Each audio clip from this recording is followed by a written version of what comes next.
কেন আপনারা চাকরির বয়স মানে প্রবেশের বয়স 35 আছে? আসলে চাকরিতে প্রবেশের বয়সসীমা 35 চাওয়ার অনেক কারণ আছে। আমি যেহেতু অল্প সময়, আমি জাস্ট 3টা কারণ একটু অল্প করে ছোট করে বলি। আপনারা জানেন যে 2020 সালের 17 মার্চ থেকে বাংলাদেশে করোনা ভাইরাসের জন্য প্রথম জনসমাগম নিষিদ্ধ করা হয় এবং 2020 সালের 1 এপ্রিল থেকে বাংলাদেশের সকল সরকারি প্রতিষ্ঠান বন্ধ ঘোষণা করা হয় এবং দীর্ঘ প্রায় 9 মাস সরকারি প্রতিষ্ঠানগুলো একদম বন্ধ ছিল এবং 15 মাস কোনো শিক্ষা প্রতিষ্ঠান মানে খোলা হয় নাই। 15 মাস পরে স্বল্প পরিসরে শিক্ষা প্রতিষ্ঠানগুলো খোলা হয় এবং 2 বছর পর্যন্ত বাংলাদেশের সরকারি নিয়োগ পরীক্ষা সকল পরীক্ষাগুলো স্থগিত ছিল। এখন এখানে যে একটা 2 বছরের জট তৈরি হয়েছে, পাশাপাশি আপনার শিক্ষা প্রতিষ্ঠানগুলোতে আপনার যে জট আছে, যেমন আপনারা যদি শুধুমাত্র সেশন জটে বাংলাদেশ লিখে যদি একটু সার্চ করেন তাহলে আপনারা দেখতে পাবেন।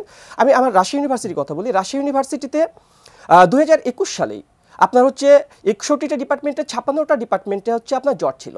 একদম রিসেন্ট নিউজ যদি আপনারা দেখেন 2023 সালে জানুয়ারি মাসের 1 তারিখে ইন্ডিপেন্ডেন্টের একটা নিউজে আপনারা দেখবেন, সেই নিউজেও বলা আছে যে রাজশাহী বিশ্ববিদ্যালয়ে 61টা ডিপার্টমেন্টে 56টা ডিপার্টমেন্টে 1.5 থেকে 2 বছরের জট আছে। তার মানে প্রায় আমার 4 বছরের কোর্স শেষ করতে 2 বছর অর্থাৎ 6 বছর লাগতেছে। পাশাপাশি ন্যাশনাল ইউনিভার্সিটিগুলোর অবস্থা তো খুবই খারাপ। আপনি চট্টগ্রাম ইউনিভার্সিটি সেশন জট লিখে সার্চ করেন, আপনি দেখবেন যে সেখানকার 19টা ডিপার্টমেন্টে প্রায় 5 বছর জট আছে, অর্থাৎ 4 বছরের কোর্স 9 বছরে শেষ হচ্ছে।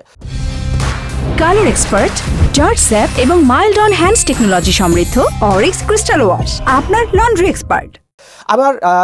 আমার হচ্ছে আপনার হচ্ছে ইঞ্জিনিয়ারিং ফ্যাকাল্টি, অর্থাৎ আমি রাজশাহী বিশ্ববিদ্যালয় ইঞ্জিনিয়ারিং ফ্যাকাল্টি ম্যাটেরিয়াল সায়েন্স নামে একটা ডিপার্টমেন্টে আছে। আমাদের যখন সেকেন্ড ইয়ারে আমরা পড়ি তখন তারা ফার্স্ট ইয়ারের পরীক্ষায় বসে নাই, আমরা যখন ফোর্থ ইয়ারে পড়ি তখন তারা সেকেন্ড ইয়ারের পরীক্ষায় বসে নাই।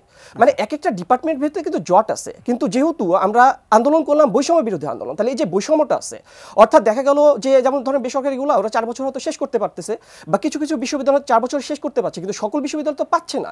তাহলে অনেক বিশ্ববিদ্যালয় স্টুডেন্টরা কিন্তু একটা বয়স বৈষম্যের ভিতরে পড়ে গেছে, তাহলে এটা একটা কারণ। পাশাপাশি আমি হচ্ছে এখানে একটা পলিটিক্যাল বৈষম্যের কথা বলবো। যেমন ধরেন যে 2018 সালের নির্বাচনের সময় সরকার একটা লিস্ট করছিল, সেই লিস্টে আমি আমার বাবার নাম দেখছিলাম। এরকম তাহলে অনেক চাকরি প্রত্যাশী ছিল যারা তাদের বাবার বা তাদের আত্মীয় স্বজন নাম দেখছে। ওই সময় ওই সরকার যে লিস্টটা করছে, আর আপনি যদি একবার জানতে পারেন যে আপনার বা আপনার পরিবারের কারো ওই লিস্টে নাম আছে, তখন আপনার মাথায় আগে ঢুকবে আমি যতই পড়াশোনা করি আমি কি এই সরকারের সময় চাকরি পাবো। তাহলে এখানে কি আছে, আপনার একটা রাজনৈতিক বৈষম্য। তালিকা কিসের তালিকা ছিল ওটা হচ্ছে যে সরকার বিরোধী কারা ক্যাম্পেইন করতে পারে ভোটের সময়, 2018 সালের ভোটের সময় অন্য দল করছে কারা। হ্যাঁ ঠিক একইভাবে বর্তমান আওয়ামী লীগ সরকার 2023 সালের ভোটের সময় এরকম লিস্ট তৈরি করছিল। তাহলে ওই লিস্টে যখন আপনি আপনার নাম দেখবেন তখন তো আপনার আগেই মনে হবে যে এই সরকারের সময় আপনি যতই পরিশ্রম করেন আপনি চাকরি পাবেন না। যার মোক্ষম উদাহরণ বর্তমান সরকার আসার পরেই 28 থেকে 43তম বিসিএসে 259 জনকে চাকরি দিচ্ছে। কারণ কি? এই রাজনৈতিক বৈষম্যের কারণে। তাহলে এরকম একটা রাজনৈতিক বৈষম্য কিন্তু ছিল। তাহলে আমি এরকম আরো অনেক বৈষম্যের কথা বলতে পারি, সময় যেহেতু কম তার মানে আমি কিন্তু 3টা বৈষম্যের কথা বললাম। করোনার সময় বৈষম্য, সেশন জটের বৈষম্য, রাজনৈতিক বৈষম্য।